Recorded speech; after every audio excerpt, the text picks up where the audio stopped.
어제 잠을 못 잤어요. 어제 왜 잠을 못 잤냐면 여러분들 만날 거 생각하니까 잠이 안 오는 거예요.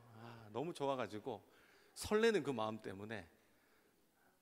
좋으시죠? 이 자리가 여러분 좋은 자리가 되었으면 좋겠습니다. 저는 하반기 꿈이 있다면 진짜 이번 하반기는, 전반기 우리 공부했다면 이제 하반기는 진짜 말씀과 기도로서 응답의 역사가, 그 오순절에 임했던 그 성령의 바람과 불과 같은 그 역사가 이 전도대 가운데 임할 줄 믿습니다. 여러분 가운데 임하기를 간절히 소망합니다. 그래서 이 학기를 뭘로 시작할까라는 고민을 많이 하고 스스로 많이 기도하면서 기도에 관련된 설교를 해야 되겠다. 그래서 이번 학기는 무엇에 관련된 설교만 하냐면 기도에 관련된 설교만 할 거예요. 그래서 어떤 시리즈냐? 기도하고 싶지 않으십니까? 시리즈로 갈 겁니다. 괜찮으십니까? 기도하고 싶지 여러분 기억하셔야 돼요. 이번 전도대 시리즈 설교를 할 건데 그 시리즈의 타이틀이 뭐냐? 기도하고 싶지 않으십니까? 까먹으면 안 돼요. 알겠죠? 다음 주 또 물어볼 거예요. 무슨 시리즈라고요? 그 말만 들어도 막 기도하고 싶죠. 이런 뜨거움이 여러분 가운데 있어야 돼. 여러분 이런 뜨거움이. 그래서 그 첫 시간으로 저도 기도해도 되나요? 라는 제목을 정했어요. 누구도 기도해도 되냐고요? 저도 기도해도 되나요? 제가 기도해도 되나요? 라는 그 기도의 제목을 가지고, 말씀의 제목을 가지고 함께 말씀을 나눌 텐데, 오늘 첫 시간의 주인공이 누구냐면 아주 생소한 인물일 거예요.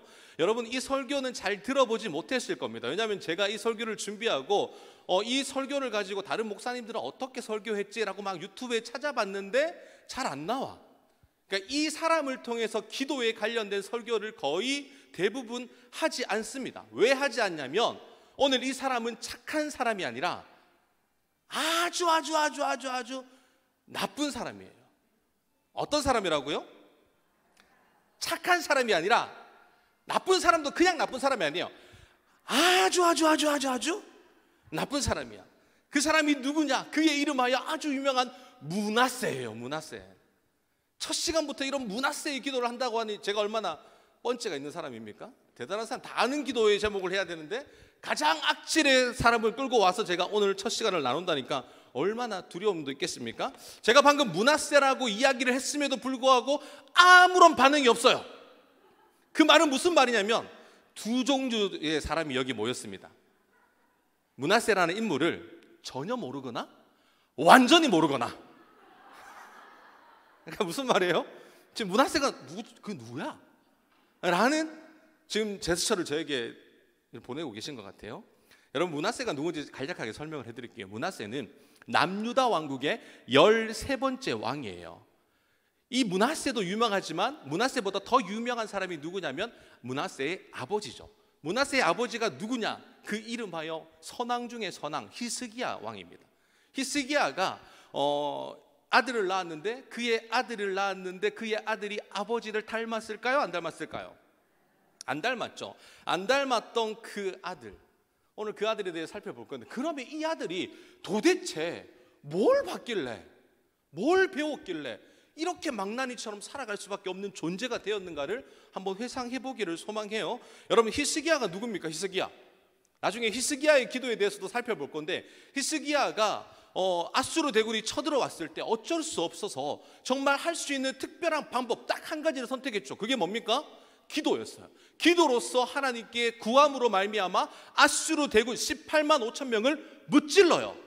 얼마나 멋있습니까? 기도로 몇 명을 무찌른다고요? 18만 5천 명을 무찔러요. 여기까지 굉장히 베리 굿이에요. 그런데 여러분 이 사람이 그 후에 무찌르고 나서 병이 듭니다. 뭐가 들었다고요? 병 드니까 이제 죽을 병에 들어요. 죽을 날이 얼마 남지 않았습니다. 죽을 날이 얼마 남지 않은 사람에게 마지막 남은 인생 어떻게 살아야 될까? 전도하고 살아가야 될까? 막 살아야 될까? 지금 죽을 날이 앞에 있는데 전도가 되겠어요? 막 살아지겠어요? 할 수 있는 게 아무것도 없으니까 또 기도해요. 어떻게 해요? 하나님 살려주십시오. 저 죽으면 안 됩니다 라고 간절히 기도했더니 이사야가 와서 하나님의 말씀을 전하죠. 뭐라고요? 너의 기도를 하나님이 들으셔서 너에게 생명이 연장될 것인데 그 생명 연장이 몇 년이냐? 15년이다. 그로부터 3년이라는 시간이 지나요. 그래서 3년 후에 누가 태어납니까? 므낫세라고 하는 왕이 태어나죠. 그러니까 히스기야와 므낫세가 함께한 시간이 몇 년이라고요? 어려운 수학 아니죠? 15년 생명 연장을 받아서 3년 뒤에 아들이 태어났으니, 그러니까 남은 여생 므낫세와 히스기야가 함께한 시간이 몇 년이다? 12년이다. 그러면 12년, 지금 초등학교 5학년, 그 초등학교 5학년 될 동안 므낫세는 아버지를 통해 도대체 뭘 배웠길래 이렇게 망가질 수밖에 없는 존재가 되었다는 거예요. 여러분, 히스기야 입장에서 한번 봅시다. 하나님께서 살려주셨어요. 기도했더니 하나님이 응답하셨습니다. 그러면 남은 인생 어떻게 살아야 될까요? 응답 받았으면, 생명 연장 받았으면 누구를 위해 살아야 됩니까? 주님을 위해 살아야 되는 것이 당연한데, 하지만 그는 그렇게 살았을까요? 못 살았을까요? 못 살았어요. 도대체 뭘 했길래 이 므낫세가 망가졌느냐. 그 뜻은 반면 교사로 삼아야 될 게 히스기야의 잘못된 행동들이 있었다는 거예요. 여러분, 오늘 성경 말씀인데요, 역대하 32장 25절 뜰 겁니다. 자막 함께 읽어보도록 하겠습니다. 시작. 히스기야가 마음이 교만하여 그 받은 은혜를 보답하지 아니하므로 진노가 그와 유다와 예루살렘에 내리게 되었더니, 명확하게 성경에서 이야기합니다. 성경 문자 계속 띄워주시고요. 그가 뭐 했다? 교만했다. 그가 교만했어요. 교만은 뭐예요? 내가 원고에 적어놨는데 딱 이렇게 나오니까 티키타카가 돼요. 맞죠? 교만은 패망의 선봉입니다. 교만하면 안 돼요. 우리는 은혜 받았을 때 깨달아야 하는 것이 있는데 하나가 있다면 그게 뭐냐면 절대 겸손입니다. 내가 응답 받았다고 해서 교만한 사람 너무 많아요. 하지만 여러분, 겸손하기가 쉽습니까? 어렵습니까? 굉장히 어렵죠. 기도하기 전에는 쉬울 것 같아요. 하나님이 이것만 응답해 주신다면 절대 저는 주를 위해 살지 더 이상 옛날로 돌아가지 않겠습니다 라고 작정하고 내뱉는 게 누구의 인생이다? 제 인생이다. 여러분 인생이다 하면 여러분 너무 그럴 것 같아서 제 인생에 무언가에서 이렇게 되었다. 그런데 응답 받고 나면 어떻게 생각하는지 아세요? 내가 잘났지 뭐. 내가 이렇게 이 시험을 이기고 이겨서 이런 해뜰 날을 맞이하고 있는 거예요. 누구께 돌리는 거예요? 내 자신에게 돌리는 거예요. 여러분, 이런 사람 많을까요? 적을까요? 생각보다 정말 많아요. 기도할 때는 간절함인데 응답 받으면 화장실 들어갈 때랑 나갈 때가 달라요. 그런 사람들이 얼마나 많습니까? 여러분, 한번 10초 드릴게요. 응답 받은 적이 있습니다. 그 후에 여러분 삶은 어떻겠습니까?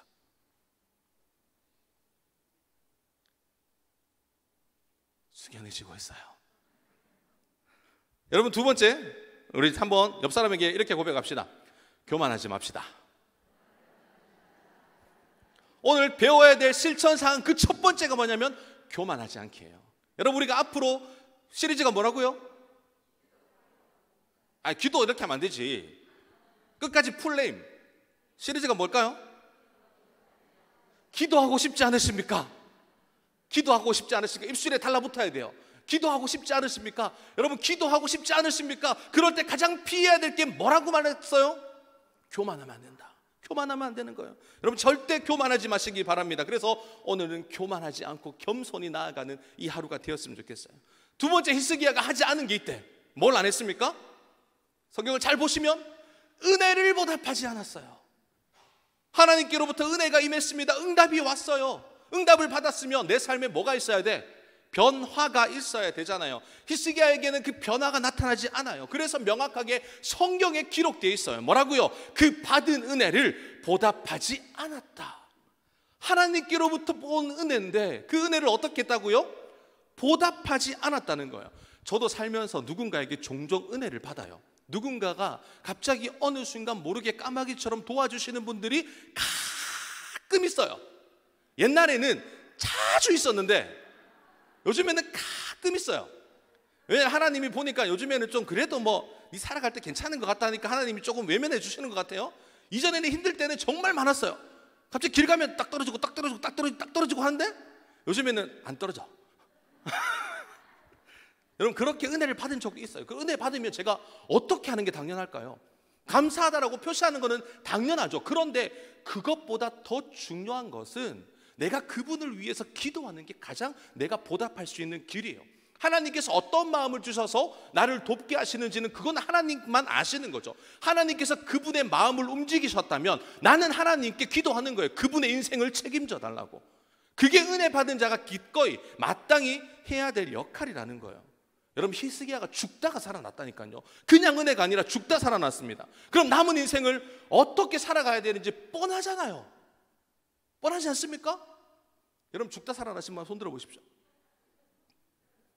저 뒤에 한 분 계시고, 저도 손 안 들이고 있어요. 죽다 살아났잖아요. 두 분 계시고.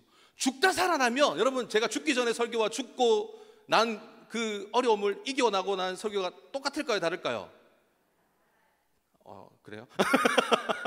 네, 다를 수밖에 없죠. 왜? 나에게는 생명이 얼마 남지 않았어. 그렇게 생각하고 살아가는 거예요. 하나님께 달려있다고 살아가는 거예요. 그러니까 지금 이 시간이 기다리시는 거고, 지금 이 시간이 내 속에 있는 것을 쏟아부을 수 있는 시간이다. 여러분, 히스기야가 남은 인생을 감사하기보다는 뭘 했냐면 교만했어요.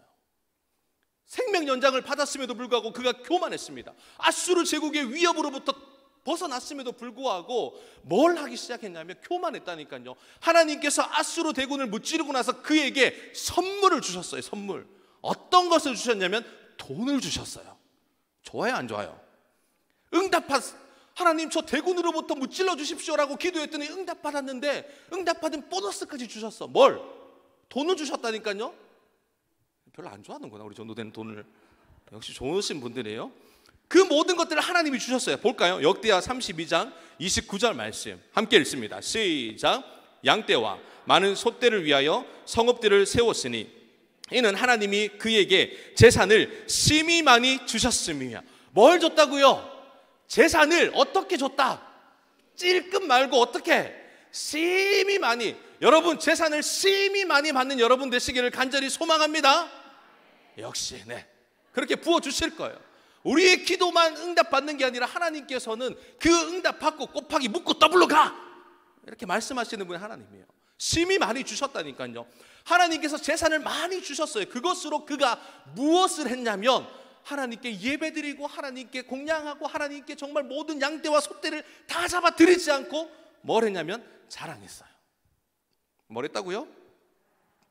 하나님이 주신 것을 고스란히 하나님께 드린 게 아니라 받고 그것을 자랑했습니다. 누구에게 자랑했느냐? 여러분, 우리는 이 사실을 놓치면 안 돼요. 역대하 32장 31절 말씀 여러분 함께 읽습니다. 시작. 그러나 바빌론 반복들이 히스기야에게 사신을 보내어 그 땅에서 나타난 이적을 물을 때에 하나님이 히스기야를 떠나시고 그의 심중에 있는 것을 다 알고자 하사 시험하셨더라. 하나님께서 재산을 주셨어요. 그리고 하나님이 그 자리를 떠나시고 그를 시험하셨다라고 얘기하는 거죠. 바벨론 백성들이 왔을 때 이 모든 것이 하나님이 하셨습니다라고 말해야 되는데 뭐라고요? 나의 재산을 여러분들에게 공개해드리겠습니다 라고 하면서 보물창고를 개봉한 거예요. 여러분, 하나님을 높였나요? 자신을 높였나요? 여러분, 응답받았습니다. 생명을 얻었어요. 살아났어요. 부강해졌어요. 하지만 그는 누구를 의지하지 않았냐면 하나님을 의지하지 않았습니다. 이게 누구의 마지막 생애였냐? 히스기야의 마지막 생애였어요. 기도하는 것도 중요하고 응답받는 것도 중요합니다. 하지만 우리가 기억해야 되는 게 뭐냐면 응답 후에 그의 삶이 더 중요해요. 내가 어떻게 살아가는가, 그게 제일 중요합니다. 기도하는 거 당연하죠. 응답받는 거 감사하죠. 그런데 그 감사함을 나의 삶으로 어떻게 표출해내는가, 그것보다 중요한 거는 없다는 거예요. 따라 하시겠습니다. 은혜를 잊지 맙시다. 저한테 하지 마시고요, 옆 사람에게 은혜를 잊지 맙시다. 저는 하나님께서 분명히 이번 학기 전도대를 통해 기도하게 하실 것이고 응답하실 겁니다. 그때 우리가 기억해야 될, 반드시 기억해야 될 게 뭐냐면 은혜를 잊지 않는 것. 여러분, 히스기야의 이런 모습을, 잊어버린 이런 모습을 누가 봤다고요? 므낫세가 봤죠. 그의 아들이었던 므낫세가 고스란히 이 모습을 자연스럽게 학습하고 있었어요. 아버지의 말로를 보면서 뭘 배웠을까요? 하나님, 별거 아니네. 아버지가 믿는 하나님, 별거 아니네. 여러분, 그가 왜 이렇게 이야기를 했는지, 어떻게 알 수 있는지 므낫세가 왕이 되자 그가 행한 일을 보면 알아요. 역대하 33장 2절인데요 함께 읽도록 하겠습니다. 시작.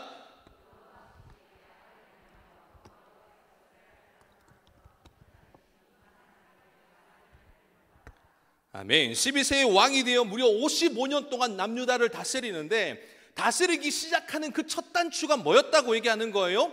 이방 사람들의 가증한 걸 뭘 어떻게 해요? 본받았다. 아버지를 본받은 게 아니라 첫 번째 행각이 뭐였냐면 이방 사람들의 그 행했던 더러운 것들을 뭐 했다? 본받았다는 거예요.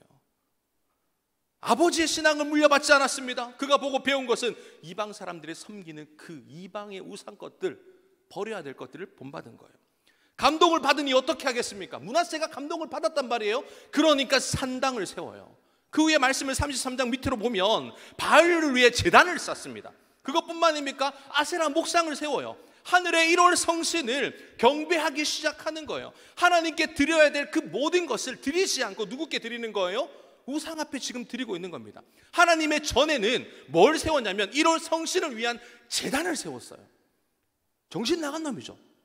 여러분, 이것보다 더 심한 게 뭐냐면 흰놈의 골짜기에서 자기 아들이 하나도 아닌 여러 명이 불 가운데 지나가게 하는 인신제사를 드려요. 누구를 드렸다고요? 백성이 아니라 누구를? 자기 아들을 제물로 하나님께 바치는 게 아니라 우상 앞에 바치는 이런 흉악한 죄를 범합니다. 그게 끝이 아니에요. 또 그가 뭘 하냐면 점을 치기 시작해요. 그 남유다 왕국에 누구를 드리냐면 신접한 사람들, 박수와 무당을 계속적으로 섭외를 하는 거예요. 정말 말할 수 없는 다신교를 세웁니다. 이 사람이 또 극악무도한 걸 뭘 했습니까? 그 당시 가장 유명했던 이사야를 어떻게 해요? 톱으로 죽여버려요. 여러분, 이런 사람, 이 모습을 지금 누가 보고 계셨다고요? 므낫세의 이런 모습을 누가 보고 계셨습니까? 하나님이 보고 계셨죠. 여러분 같으면 어떠세요? 여러분 같으면 여러분의 자녀가 만약에 곁길로 가기만 해도 뒷목 잡고 쓰러질 판인데. 요즘에 저희 집에 입원이 있어요. 집을 안 들어와. 이제 6학년인데 뭐 학교에서 뭐 연습한다고 안 들어오긴 한데, 어제도 저는 몰랐는데 아침에 나간 아이가 12시간 지나서 들어오더라고요. 사실 제가 그랬기 때문에 할 말은 없지만, 그런 모습을 보면 부모의 마음이 두근거리잖아요. 맞죠? 뭔가 곁길로 가면 안절부절 못하잖아요. 하나님께서 보시는데 어떤 마음이었을까? 므낫세를 보면서. 므낫세는 여러분 진정한 끝판왕이에요. 끝판왕. 하나님께서 므낫세를 이렇게 설명합니다. 역대하 33장 9절인데요 함께 읽도록 하겠습니다. 시작. 유다와 예루살렘 주민이 므낫세의 꾀입을 받고 행한 것이 여호와께서 이스라엘 자손 앞에서 멸하신 모든 나라보다 더욱 심하였더라. 말 그대로 끝판왕이에요. 지금까지 이런 악질 왕은 단 한 명도 없었습니다. 이방까지 다 포함해가지고 여러분, 므낫세가 가장 최악의 왕이었어요. 여러분, 그랬던 그가 갑자기 뭘 하냐면, 그랬던 그가 갑자기 돌변해서 기도를 해요. 여러분, 이 기도 들어줘야 됩니까? 안 들어줘야 됩니까? 이렇게 악한 자가 뭘 하냐면 기도를 한다니까요. 여러분, 이 기도 하나님 들어주셔야 돼요? 안 들어주셔야 돼요? 좀 자신 있게 말 못하잖아요. 맞죠? 나를 괴롭히고 억수로 나를 힘들게 하는 그 사람, 내 돈도 떼먹고 막 연락도 안 되는 그 사람이 갑자기 예수님 믿겠대. 그래서 갑자기 내 옆에 와서 하나님 나의 죄를 용서해 주십시오 라고 하면서, 우리 유권사님 하나님께서 응답받았습니다. 당신에게 빌린 돈 갚지 않아도 된다고 합니다. 이러면 여러분, 그래요, 하나님께서 응답하셨으니까 갚지 마세요 라고 이렇게 얘기할 수 있습니까? 이거 안 되는 거잖아요. 우리 인간도 이런 사람을 용서하기가 쉽지 않은데, 그러면 그 사람을 무시해야 됩니까? 아니면 그 기도 들어줘야 돼요? 어렵잖아요. 사실 당연히 들어줘야 된다고 저도 그렇게 말하고 싶지만 안 돼요. 이건 안 되는 거라니까요. 이거는 될 수가 없는 겁니다. 어떻게 가족을 죽이고 다른 사람의 인생을 망가뜨리고 그러고 나서 기도만 하면 끝이다, 이렇게 말할 수 있냐고요.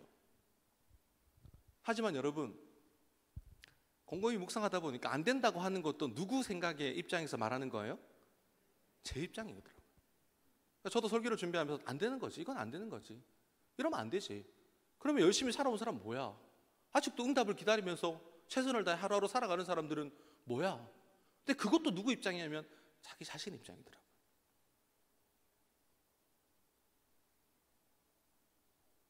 그냥 멍하니 성경 구절을 바라봤던 한 구절이 있었습니다. 정말 이 구절 보면서 제가 멍하게 한 30분 정도 가만히 있었어요. 막 뇌가 멈춘 것처럼 멍하게 본 구절이 있는데 여러분 함께 보겠습니다. 역대하 33장 18절 말씀입니다. 함께 읽습니다. 시작.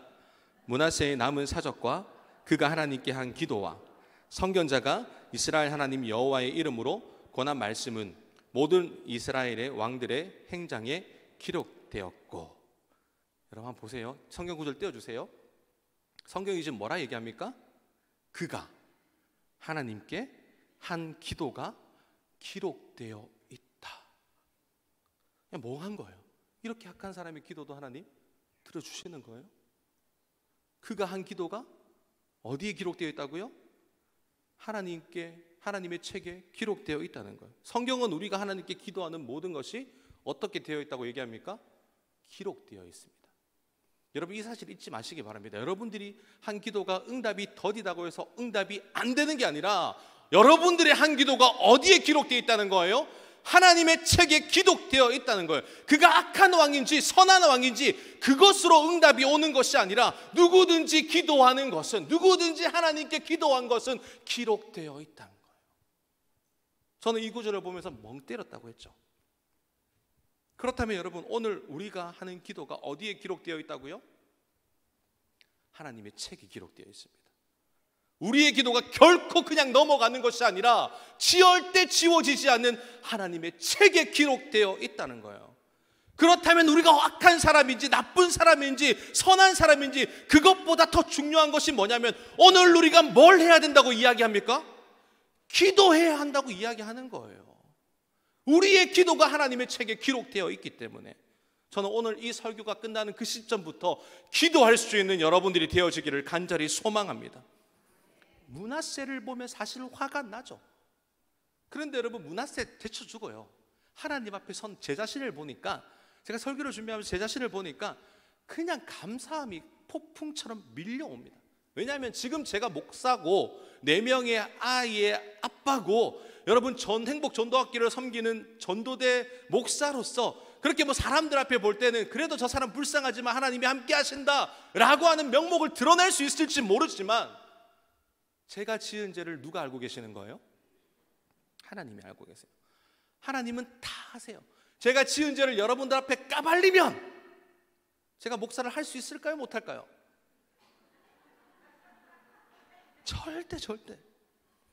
절대 못합니다. 그래서 기도에 대한 설교를 준비하면서 예화도 해야 될 거 아닙니까? 어떤 예화를 할까? 다른 사람 예화 가지고 와서 할까? 라고 생각하다가 그것은 감칠맛이 안 나더라고요. 그래서 제가 얼마나 나쁜 죄인이었는지 여러분에게 공개를 하려고 하는데, 어디 가서 이런 이야기 함부로 누설하면 될까요? 안 될까요? 모교전도 여러분들이 불쌍히 여기시고 저런 사람도 저렇게 하나님이 목사로 쓰시는구나 그렇게 불쌍히 여기면서 기도해 주셔야 되지. 박준서 목사 옛날에 보니까 도둑놈이었더라 이러면 안 돼요. 날라리 양아치였더라 이러면 안 된다니까요. 아시겠죠? 여러분 금기사항입니다. 저는 어릴 때 동네에서 잘 나가는 솜씨였어요. 솜씨. 네. 응답의 역사가 바로 오네요. 네.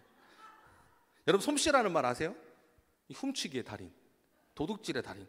제가 자란 동네가 대부분 한부모 가정이 파탄 나거나 싸움만 하던 그런 가정. 이전에 제가 장생포에 살다가 장생포가 이제 개발되면서 다 이제 공장으로 다 바뀌면서 철거할 수밖에 없는 상황. 그래서 이제 여러분 울산에 가시면 무고동이라고 하는 동네가 들어서게 됩니다. 그 동네로 이제 다 아파트가 철거가 돼서 그쪽으로 이사 오는 그런 시기였어요.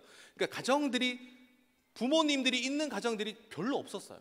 그러니까 다 가정이 파탄 나 있는 그런 곳이었습니다. 그러니까 우리가 어떻게 행하고 우리가 어떻게 살든지 부모가 신경을 썼을까요? 안 썼을까요? 신경을 쓰지 않죠. 그냥 그렇게 살아야 되는 가정. 저도 그런 가정 가운데 살았죠. 돈이 없으니까 어떻게 해요? 잘하시는 누군가 얘기를 했어요. 돈이 없으니까 훔쳐야죠. 여러분 먹을 게 없으니까, 당신 먹을 게 있었겠어요? 없으니까 먹을 걸 어떻게 해야 돼요? 먹을 걸 어떻게 해야 돼요? 네, 감사합니다. 오늘 제가 아침에 메이크업도 하고 왔는데 다 묻어나잖아. 나는 이렇게 열정적으로 여러분 앞에 지금 서 있다니까요. 여러분 돈이 없으니까 훔쳐야 됐고 먹을 게 없으니까 먹을 걸 훔쳐야 됐어요. 당시 아이들 사이에 가장 부유하다고 생각한 게 뭐냐면 자전거 가진 아이들. 너무 부러웠어요.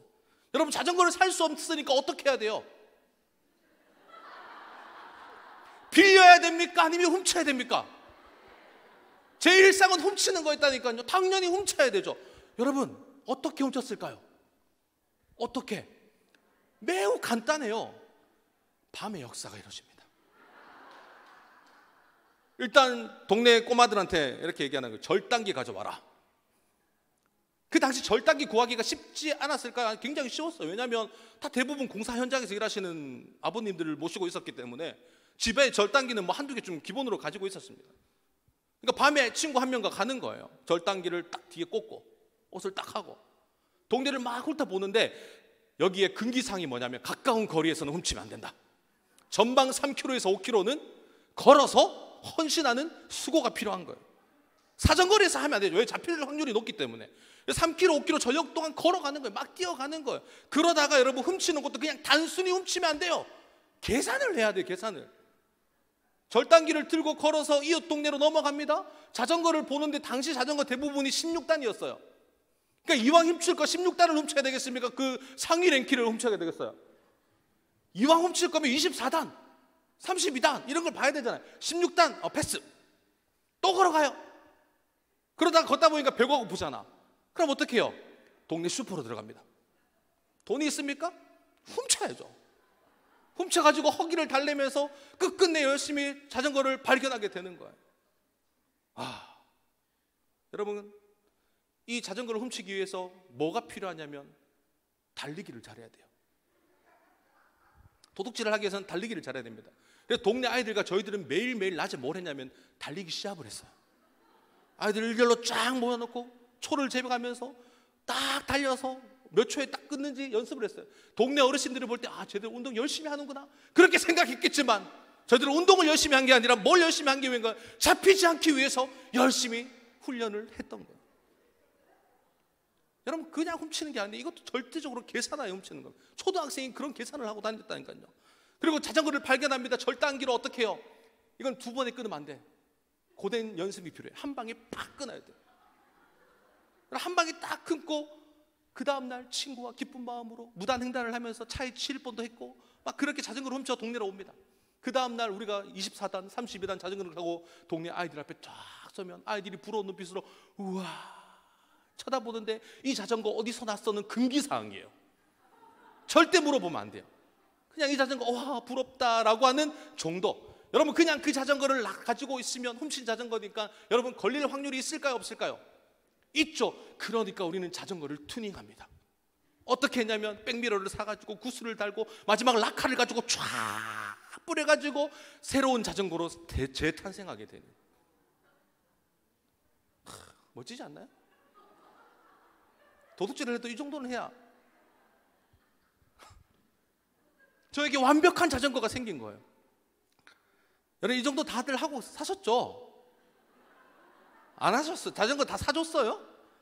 우리 뭐 부모님이 사주는 형편이 안 되니까 스스로 구할 수밖에 없는 그런 인생을 살았다니까요. 근데 어느 날이었어요. 어느 날 오락실 앞에 자전거를 세워놓고 오락을 시커나고 나왔는데 없어졌어요.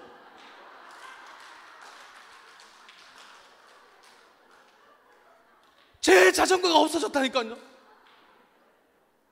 동일하게 누가 절단기로 끊어갔어. 그 장근잔치만 있는 딸려있는 장근잔치. 너무 울분이 터지는 겁니다. 잡히면 죽여버릴 거야. 감정이 막 복받치는 거예요. 내가 훔쳐서 튜닝한 게 얼만데, 내가 이거를 위해 드린 돈이 얼만데, 그 마음이 막 오는 거예요. 여러분, 그 마음 여러분 아세요? 이거 잡아야 돼요? 냅둬야 돼요?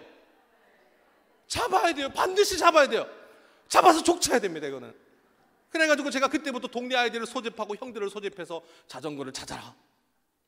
하루 종일 돌아다녔는데 자전거가 보여요, 안 보여요? 훔친 너도 그냥 멍청한 놈은 아니겠죠? 자전거가 안 보이는 거예요. 그럼 제가 또 절단기를 들고 또 가야 되잖아요. 그게 너무 하기가 싫은 거예요. 그때 제가 한 가지는 꼭 했던 게 있어요. 그게 뭐냐면 주일만 되면 교회를 갔어요. 우리 교회에서 유일하게. 왜? 안 가면 엄마한테 맞아 죽으니까. 그러니까 문득 떠오르는 게 뭐, 교회를 가면 뭘 해야 돼요? 기도해야 되잖아요. 옳다구나, 이거다. 그래서 하나님 앞에 뭘 했냐면, 하나님, 도둑놈 좀 잡게 해주세요. 잡게만 해주신다면 제가 더 열심히 하나님 섬기겠습니다. 여러분, 이런 말도 안 되는 기도를 누가 했다고요? 제가 했다고요. 여러분, 그런데 어떻게 되었을까요? 저 응답발 좋은 목사입니다. 알죠? 저 기도하면 응답발 좀 괜찮은, 확률적으로 괜찮은 목사가 박춘석이에요. 아시나요? 교육자들 중에 제가 기도발이 좀 되는 목사예요. 그러니까 기도를 했는데 어느 날 오락실 앞에 그 자전거가 멀쩡히 서 있어. 어떻게 했을까요? 이 훔쳐간 사람이 힘이 센 사람일 수도 있잖아요. 그러니까 우린 또 그냥 가지 않아요. 동네 형들을 소집하고 동생들을 소집해서 딱 잡은 거예요. 그 자식을. 그 자식을 잡아서 여러분 어떻게 했겠습니까? 다신 그러지 못하도록 정말 먼지 나도록 두드러 팼습니다. 감히 내가 거룩하게 훔친 자전거를 그걸 또 훔쳐가다니. 여러분, 이런 말도 안 되는 일을 하면서 자란 인생이 제 인생이었다니까요. 여러분, 저는 초등학교 때 오토바이까지 훔쳐봤어요. 여기까지 합시다. 자, 여러분, 고해 성사는 앞으로 차근차근 할 기회가 많아요. 기도에 관련된 걸. 왜냐, 어쩔 수 없이 뭐 어디 이렇게 해서 응답 받았다는 걸 얘기해야 되잖아요. 왜 제가 이렇게 나쁜 것까지 이야기했냐면 므낫세가 그렇게 나쁜 놈이었기 때문에. 여러분, 그런 므낫세를 나쁜 놈들 기도도 하나님 들어주시고 나같이 나쁜 놈의 기도도 하나님이 들어주시기 때문에 나쁜 놈이 기도해서 응답 받으니까 목사가 되어 있다니까요. 이게 지금 여러분 앞에 은혜 받았기 때문에 여기 있는 거지, 은혜 안 받았으면 지금 저는 어디 있었냐면 청송교도소에 있어야 됩니다. 제가 청송교도소 2년을 있었는데 그때 뭘로 있었냐면 군인으로 있었어요. 군악대로. 만약에 내가 그때 군악대로 안 있고 내가 그때 죄를 범했으면 그곳에 범죄자, 재소자로 있어야 되니까요. 하나님께서 네 옛날 알지? 네 원래 들어가야 되는 인간 내가 지금 살려줬다? 그래서 사인을 주시는 거예요. 여러분, 그렇게 하나님께서 붙들어 주시니까 인간이 되더라, 목사가 되더라. 여러분, 므낫세가 언제부터 기도했다고요? 고난당할 때. 기억하십시오. 므낫세는 고난당할 때 기도했습니다. 우리 11절 말씀 함께 읽도록 하겠습니다. 시작. 여호와께서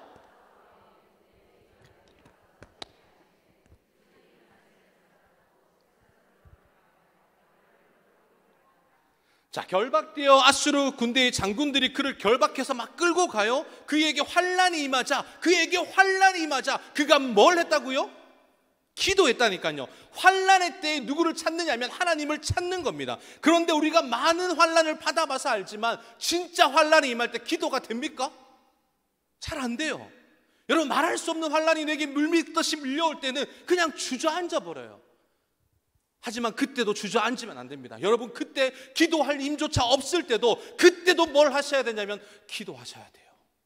므낫세가 히스기야로부터 배운 사실 딱 한 가지가 뭐냐면 똑똑히 배웠습니다. 이거는 고난의 때에 하나님을 찾는 거. 망가지는 것도 봤죠. 그런데 아버지로부터 딱 배운 게 뭐냐면 힘들 때마다 우리 아버지는 하나님을 찾더라. 여러분들에게 자녀에게 물려줘야 할 유산이 뭐냐면 어려울 때마다 우리 엄마는, 어려울 때마다 우리 아빠는 하나님을 찾더라. 여러분들이 그 모습을 자연스럽게 자녀는 부모의 그림자를 보고 자라나게 되어 있습니다. 므낫세에게 환란이 임하자 그가 기도했어요. 여러분 중에 지금 말할 수 없는 환란의 경험을 하고 계신 분들 계십니까? 지금이 기회입니다. 기도할 수 있는 기회예요. 이게 왜 기회냐? 우리의 기도가 어디에 기록되어 있다고 이야기한다고요? 하나님의 책에 기록되어 있기 때문에 환난을 당하면 여러분 기도하셔야 돼요. 지금 저를 쳐다보고 계신데 여러분 다들 이상한 눈빛으로 저를 쳐다보는 것 같아요. 그러면 목사님, 환난이 임하기 전에는 기도 안 해도 됩니까? 여러분에게 물어볼게요. 환난이 임하기 전에는 기도 안 해도 되나요? 왜 기도를 해야 됩니까? 기억하세요. 지금 기도하지 않으면 환난이 곧 올 겁니다. 이건 제 말이 아니에요. 성경에 기록되어 있어요. 성경은 분명하게 명확하게 이야기합니다. 그래서 환난이 오기 전에 기도를 하셔야 돼요. 환난이 오신 분들은 그때부터 기도를 하는 거고, 환난이 지금 안 오신 분들은 지금 기도하셔야 됩니다. 왜? 10절 말씀에 분명하게 기록되어 있습니다. 함께 읽습니다. 시작. 여호와께서 므낫세와 그의 백성에게 이르셨으나 그들이 듣지 아니하므로. 보십시오. 하나님께서 분명하게 말씀하셨어요. 하나님의 백성들이 듣지 않으면 환난을 주시는 겁니다. 뭐라고 말씀했어요? 너 이제 그만해. 우상 섬긴 거 그만해. 너 이제 환난이 올 거야. 지금 안 멈추면 너에게 환난이 올 거야 라고 말하는데 므낫세가 듣습니까? 안 듣습니까? 안 들어요. 닫아버려요. 듣지 않으니까 누가 일하시는 거예요? 하나님이 일하신 거예요. 하나님의 백성들이 하나님의 말씀을 듣지 않으면 그때 뭐가 오냐면 환난이 오는 겁니다. 여러분, 그 환난을 통해 깨닫게 하시는 거예요. 뭘 깨닫게 합니까? 여호와께 돌아와라. 지금 므낫세가 무슨 일이 벌어졌어요?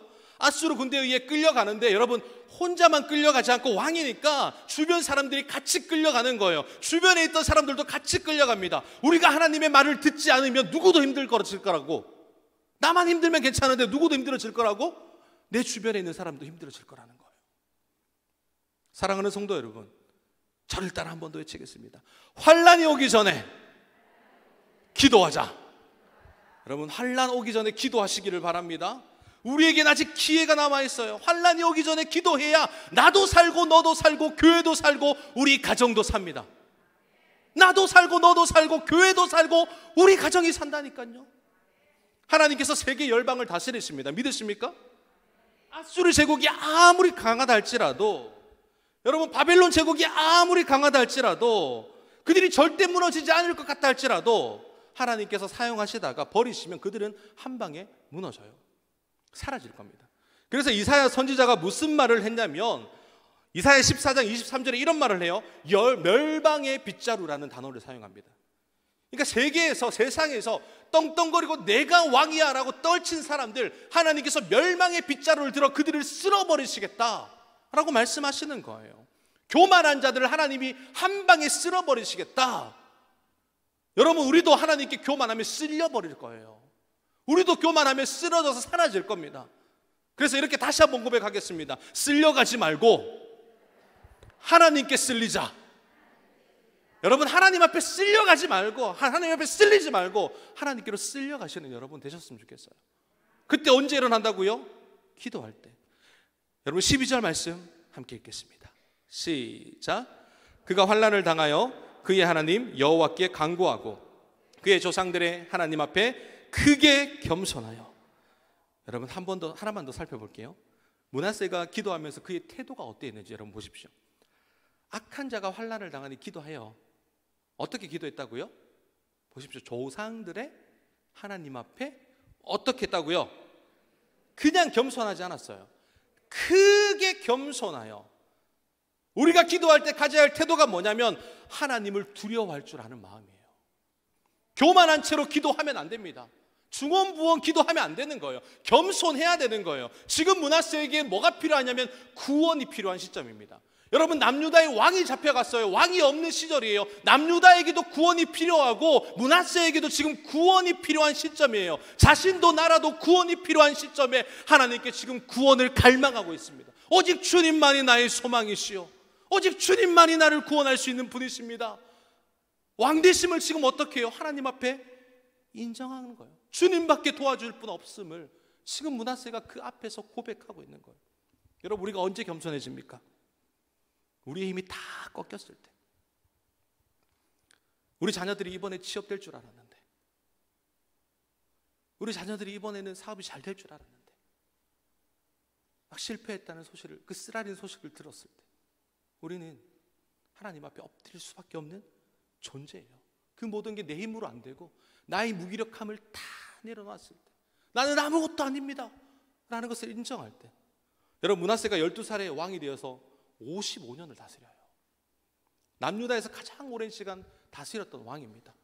지금까지 자신의 뜻과 계획한 대로 되지 않은 적이 한 번도 없어요. 실패한 적이 단 한 번도 없었습니다. 무엇을 하든지 자기가 원하는 대로, 내가 하고 싶은 대로 했던 게 므낫세의 인생이었어요. 근데 지금 안 되는 거예요. 왜 안 됩니까? 모든 게 다 무너졌거든요. 생각이 무너지고 힘이 빠지고 자기가 할 수 있는 게 아무것도 없는 상태. 무너지고 나서야, 그제서야 보이는 게 있는데 그게 뭐냐면 나는 아무것도 아니라는 거예요. 나는 남유다의 왕이 아니라는 겁니다. 그 고백부터 시작하는 거예요. 나는 아무것도 아닙니다. 하나님 앞에 우리가 절대적으로 섰을 때 하나님, 우리는 아무것도 아닙니다. 이 고백이에요. 환난을 당하자 기도하기 시작했고 그 기도를 통해 자신이 왕이 아니었음을 하나님 앞에 고백을 하는 거예요. 그 간절함으로 누구를 만납니까? 하나님을 찾고 하나님을 만나요. 그때 악한 자의 기도가, 비록 악한 영혼의 기도가 하나님께서 그 기도를 들으셨고 이렇게 말씀하십니다. 13절 말씀 함께 읽습니다. 시작. 기도하였으므로 그의 간구를 들으시사 그가 예루살렘에 돌아와서 다시 왕위에 앉게 하시매 므낫세가 그제서야 여호와께서 하나님이신 줄 알았더라. 사랑하는 성도 여러분, 기도가 뭐라고요? 하나님이 왕이십니다 라는 것을 고백하는 게 기도예요. 우리를 구원할 수 있는 분이 하나님밖에 없습니다 라는 것을 고백하는 게 기도입니다. 교만했던 므낫세도 멸망의 집자리로 한 방에 쓸어버리니까 그의 교만을 꺾으신 거예요. 그에게 환난을 허락하시면서 환난을 통해 누구를 보게 하셨나? 하나님을 보게 하셨어요. 기도 안 할 때는 몰랐죠. 진짜 하나님이 어떤 분인지. 그가 언제 다시 인격적으로 하나님을 만났다고 이야기합니까? 다시 왕위에 앉게 하심에 그의 기도를 들으시고 그가 바벨론에서 돌아와서 다시 남유다의 왕위에 앉게 할 때에 원래 자리로 복구되었을 때 그때 깨달은 거예요. 이건 하나님의 은혜가 아니고서는 절대 될 수 없는 거라고. 사랑하는 성도 여러분, 기도를 통해 우리에게 무엇이 살아나야 되는지 아십니까? 여호와를 아는 것이 회복돼야 돼요. 기도가의 진짜 목적이 뭐냐면 하나님이 누구신가? 그것을 발견하는 게 기도입니다. 우리의 제목을 던지는 것도 중요하죠. 그것보다 더 중요한 것은 하나님이 누구신가? 하나님이 나의 삶의 왕이신가? 그 왕 대신 주님을 내가 모시고 살아가고 있는가? 그 보물을 발견하고 찾는 게 진짜 기도의 목적이에요. 그래서 호세아가 이렇게 고백합니다. 호세아 6장 3절입니다. 그러므로 우리가 여호와를 알자, 힘써 여호와를 알자. 그의 나타내심은 새벽빛같이 어김없나니 비와 같이 땅을 적시는 늦은 비와 같이 우리에게 임하시니라.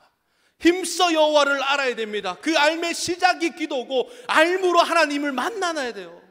여러분, 므낫세가 이름의 뜻이 뭘까요? 므낫세 이름의 뜻 망각하는 자예요. 망각하는 자.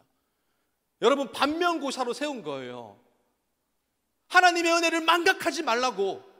히스기야가 은혜를 받아서 그에게 아들을 주셨는데 그 은혜를 망각하지 말라고 그의 아들의 이름을 므낫세로 지은 거예요. 그는 태어나면서부터 어떤 은혜였습니까? 하나님의 은혜였어요. 그의 이름을 통해서 여호와를 망각하면 안 된다라고 수백 번 이야기했다니까요. 그랬던 그가 하나님을 잊었습니다. 하나님보다 다른 우상들을 섬겼고, 그래서 결국 하나님을 떠난 인생을 살았지만 하나님은 그를 돌이키게 하셨고 그를 환난을 통해 돌아오게 하셨어요. 여러분, 환난이 오기 전에 기도하고 겸손히 하나님을 구하는 게 우리 인생에 가장 필요한 요건입니다. 여러분, 망각하지 말고 받은 은혜 잊지 말고 하나님이 살려주실 것을 믿고 기도하는 여러분들 되시기를 간절히 소망합니다. 사실 우리도 죄인이잖아요. 당시의 므낫세라면 현대판 우리가 므낫세 인생을 살고 있잖아요. 아닌가요? 우리가 떳떳하게 아니라고 이야기할 수 있습니까? 아니에요. 우리도 똑같은 므낫세 인생을 살아가는 그럼에도 불구하고 하나님께서 우리에게 길을 열어주세요. 우리 19절 말씀인데요, 함께 읽습니다. 시작. 또 그의 기도와 그의 기도를 들으신 것과 그의 모든 죄와 허물과 겸손하기 전에 산당을 세운 곳과 아세라 목상과 우상을 세운 곳들이 다 호세의 사기에 기록되니라. 여러분, 기억하십시오. 기도만 기록되지 않습니다. 우리가 반드시 기억해야 돼요. 우리의 죄도 기록돼요. 이게 저는 제일 무서워요. 정말 무서운 게 이거예요. 나의 죄도 성경에 기록되어 있다. 하나님의 책에. 지금까지 여러분들이 살아온 그 모든 죄악들이 지금 기록되어 있어요. 여러분, 방법이 없습니다. 이걸 물을 수 있는 방법이 없어요. 제가 곰곰이 생각해 보니까 이거를 물을 수 있는 딱 한 가지 방법이 뭐냐면 지금부터 기도로 우리의 죄를 가장 아래로 떨구는 방법밖에 없어요. 미루는 방법밖에 없습니다. 그 죄의 영역이 보이지 않도록 기도로 채우는 방법밖에 없습니다. 여러분들이 지은 죄가 기록되어 있다니까요. 그럼 여러분 무엇을 하셔야 되겠습니까? 기도하셔야 되죠. 오늘부터 기도하셔야 됩니다. 그냥 시간 때우기식 기도가 아니라 전심으로 목숨 걸고 기도하셔야 돼요. 어떻게 기도하셔야 된다고요? 전심으로 뭘 걸고? 목숨 걸고 기도하셔야 됩니다. 우리의 제약이 떨어지는 그날까지 우리는 목숨 걸고 하나님 앞에 죄를 돌이키며 기도하는 방법, 그거밖에 없어요. 저와 여러분들은 지금까지 살아오면서 하나님 앞에 너무 많은 죄를 지었습니다. 우리가 할 수 있는 유일한 방법이 더 열심히 기도하는 거예요. 저는 진짜 기도의 사람이 되고 싶습니다. 부족하지만 할 수 있다면 기도로 세상을 움직이는 사람이 되고 싶어요. 능력도 없고 힘도 없고 내세울 것 없지만 기도로 하나님 앞에 서고 싶습니다. 기도로 하나님 앞에 서는 저와 여러분들이 되기를 간절히 소망합니다. 여러분, 앞으로 기도하고 싶지 않으십니까? 시리즈가 기대되십니까? 네. 우리가 여러분 기도를 해야 되는 상황인데 너무 삶이 괜찮다 보니까, 기도 없이도 살아갈 수 있다 보니까 너무 방치해두고 사는 건 아닌가. 그래서 하나님이 저에게 그런 마음을 주셨고 우리가 함께 기도할 수 있도록 이 길을 인도하셨습니다. 여러분, 한 가지만 이야기하고 마칠게요. 반주 좀 해주시고요. 여러분, 시험을 만나잖아요. 거대한 시험 앞에 우리가 서잖아요. 그때 딱 두 종류의 사람이 나옵니다. 시험을 만나서 쓰러지는 자가 태어나고, 시험을 통해 하나님을 만나는 사람이 생겨나요. 다른 사람 없습니다. 여러분 앞에 있는 그 고민, 그 거대한 폭풍의 바다, 그 앞에 섰을 때 그걸 보고 두려워서 쓰러지는 자가 있는가 반면에 그것 때문에 하나님을 만나는 사람이 있습니다. 저는 여러분 인생의 길에서 그 앞에 쓰러지지 마시고 그것 때문에 하나님을 발견할 수 있는 여러분들의 인생이 되기를 간절히 소망합니다. 그렇게 하시겠습니까? 기도하시겠습니까? 우리 시간 하나님 앞에 찬양하며 나아갑시다.